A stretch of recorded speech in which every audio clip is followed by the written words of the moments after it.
सभी भाई बहनों का स्वागत है। आप लोग के सामने एक विवाह गीत सुनाने जा रही हूँ।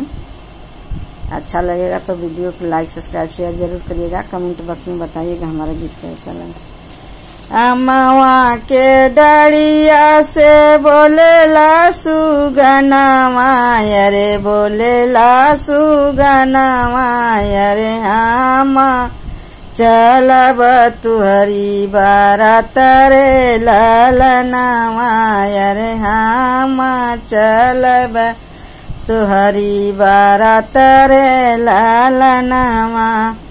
अमवा के डरिया से बोलेला सुगनवा रे, हम चलब तुहरी बारात रे ललनवा रे, हम चलब तुहरी बारात रे ललनवा।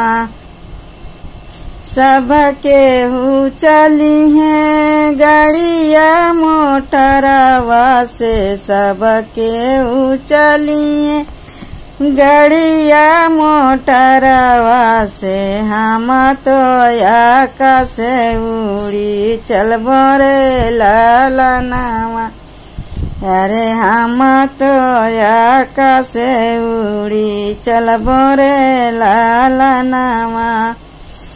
अमवा की डरिया से बोलेला सुगनवा रे, बोले ला सुगनवा रे, हम चलब तुहरी बारात रे ललनवा रे, हम चलब तुहरी बारात रे ललनवा।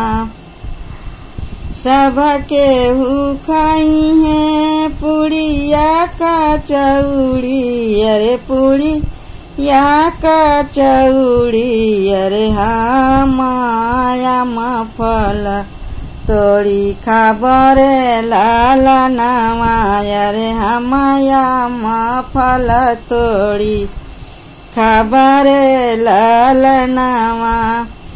अमवा के डरिया से बोलेला सुगनवा रे, बोलेला सुगनवा रे, हमहू चलब तोरी बाराती रे ललनवा रे, हम चलब तुहरी बारात रे ललनवा।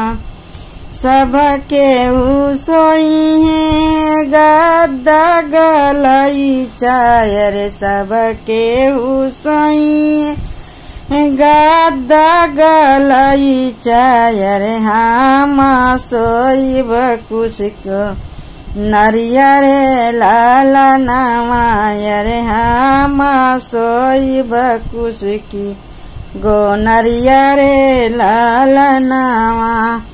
अमवा के डरिया से बोलेला सुगनवा रे, हम चलब तुहरी बारात रे ललनवा रे, हम चलब तुहरी बारात रे ललनवा।